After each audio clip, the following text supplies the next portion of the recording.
न्याय की कीमत तो शख्स से पूछिए जिसके साथ अन्याय हुआ है।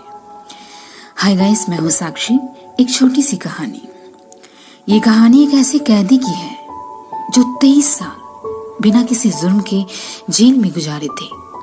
जी हाँ, निसारुद्दीन अहमद ने अपनी जिंदगी के 23 साल जेल में गुजार दिए, और वो भी बिना किसी जुर्म के।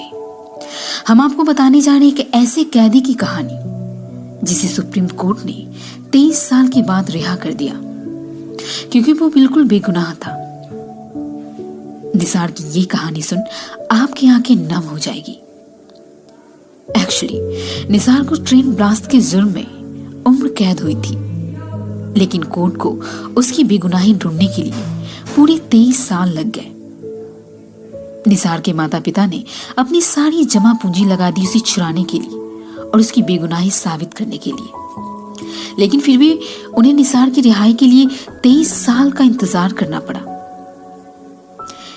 एक अखबार को इंटरव्यू देते हुए निसार ने बताया कि मैंने 23 साल यानी कि 8150 दिन जेल में बिताए।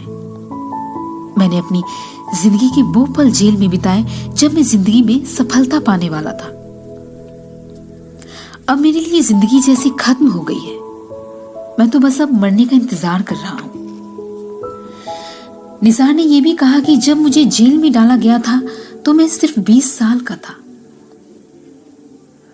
और अब 43 का हो गया हूं। मैंने जब आखिरी बार अपनी बहन को देखा था तो वो 12 साल की थी और अब उसकी बेटी 12 साल की हो गई है।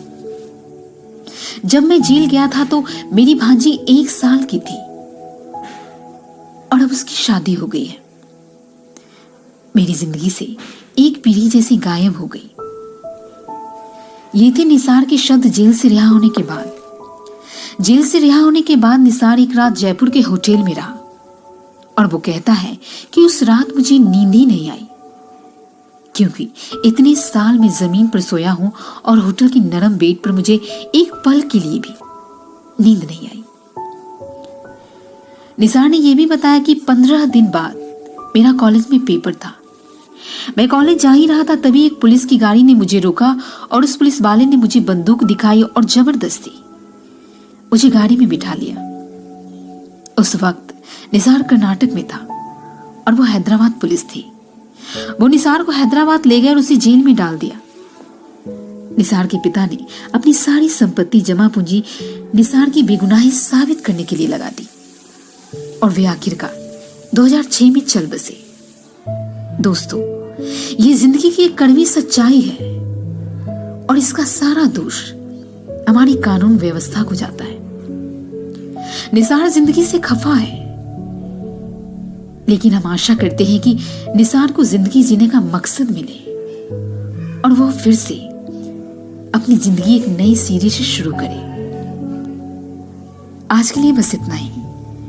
आशा करती हूँ कि ये कहानी आपको जरूर पसंद आई होगी, और आगे मेरी कहानियों को सुनने के लिए हमारे चैनल को सब्सक्राइब और शेयर करना ना भूलें। धन्यवाद।